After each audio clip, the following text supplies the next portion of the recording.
can get like the complementary colors. And I would make these flower drawings back in the early, well, it was late 70s, right?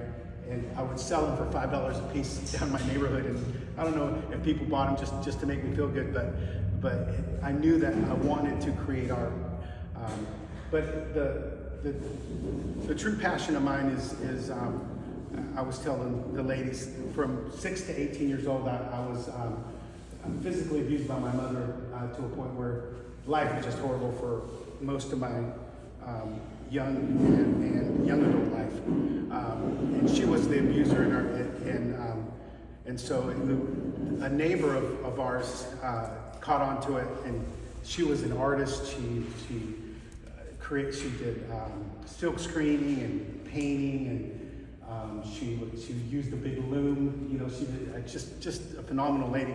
And she took me under her wing because she just caught me one day playing right in front of the house, and she asked me to come over, and her and her husband kind of took me under their wing and really introduced me to the arts. And I started putting all that energy in art. And so ever since I was a child and through school, it was my way to express myself. It was a way to get attention that I, at that time, desperately needed from my home. You know, so I was able to create, put all that energy in all through high school. Even when I was in the Marine Corps, I would draw and paint, you know, people, mostly portraits and mostly pen and ink and black and white art.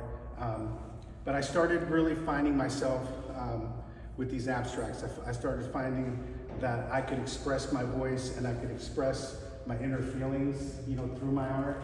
And it really started taking off a couple years ago when, you know, some collectors started coming in and really feeling the emotions of my paintings. And they started asking me, and I wouldn't share this. I would never share what I just told you guys to nobody. Even at 56 years old, it still impacts my life.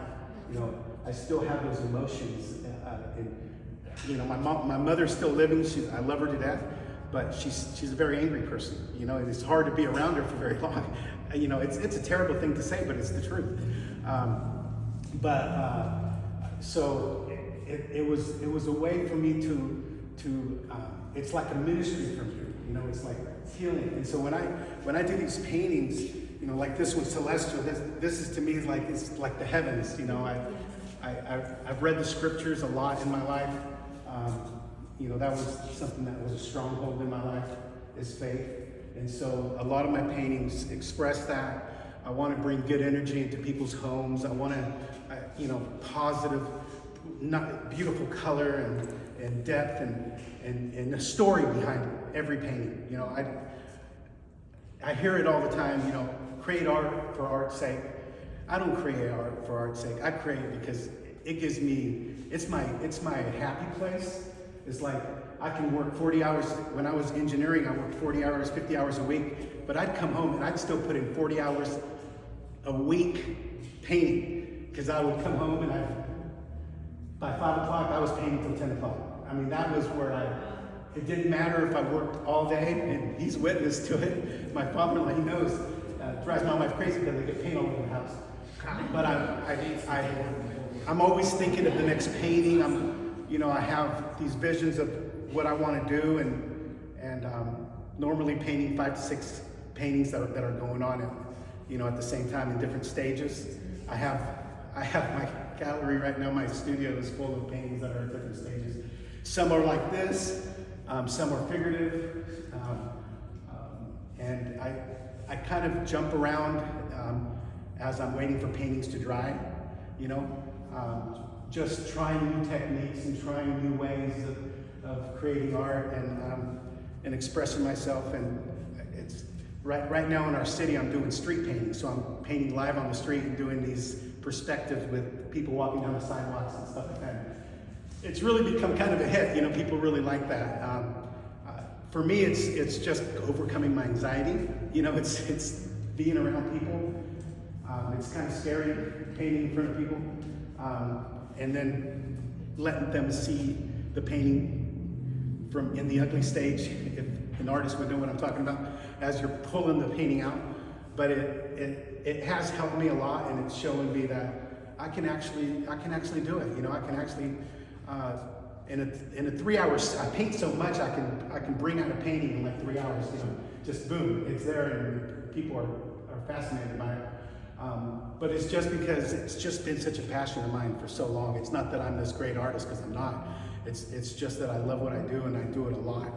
And it's like any job that we have, you know, if we love what we do, we're going to get really, really good at it. And so I just paint constantly.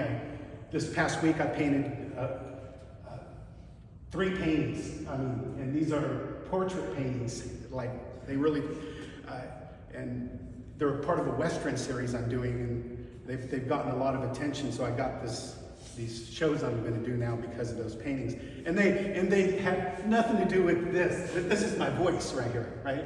This is really what I love to do, and I'm creating these as I'm creating these other paintings. But I just love art so much, and I don't know.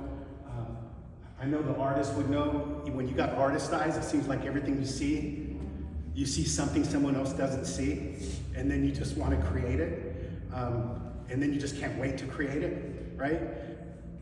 I live that, like, I guess if we were in an AA meeting, I would be saying, hi, my name's Javier, and I'm an artist, you know, and I have an issue with it. It's like I have to continue to create, and it might sound crazy, and to some maybe not, but I do know one thing, that it has really helped me in healing, and it's helped me find peace. I feel the best when I'm creating art, you know, and the other thing is, and this is what's the most special, is even though I've never done it for money, right? I've had people come into because I also own a gallery in Bozeman, Montana, and I've had people come into our gallery, and they just cry when they see a painting. It's one of these paintings, you know, and for instance, and I'll stop here in a second, but this one's called The Portal,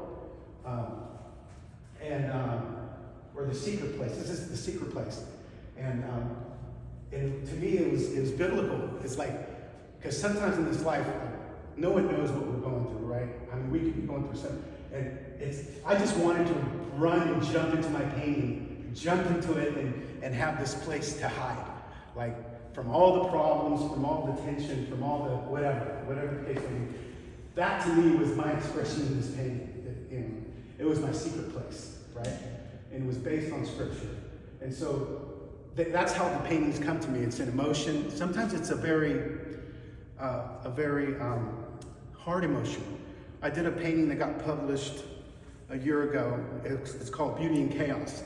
And when I was painting this painting, it was probably the first time I really cried painting a painting, but it was tears of joy, right?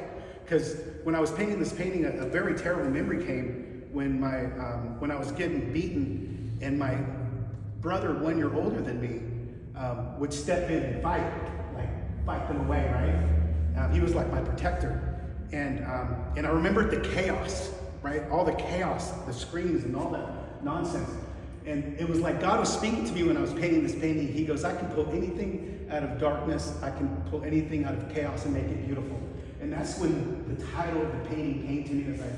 And what's so interesting is I had it juried several times in in different states. And all the judges got something from that painting. And it got into an international event, and it got into another event. But I would never have thought that when I was painting that painting, but they felt that emotion that was in that painting, and it was an abstract, kind of like this one, you know, but it was just a different color palette. But yeah, so that's my story, and I love what I do as an artist. It's a great story. And thank you. Thank you.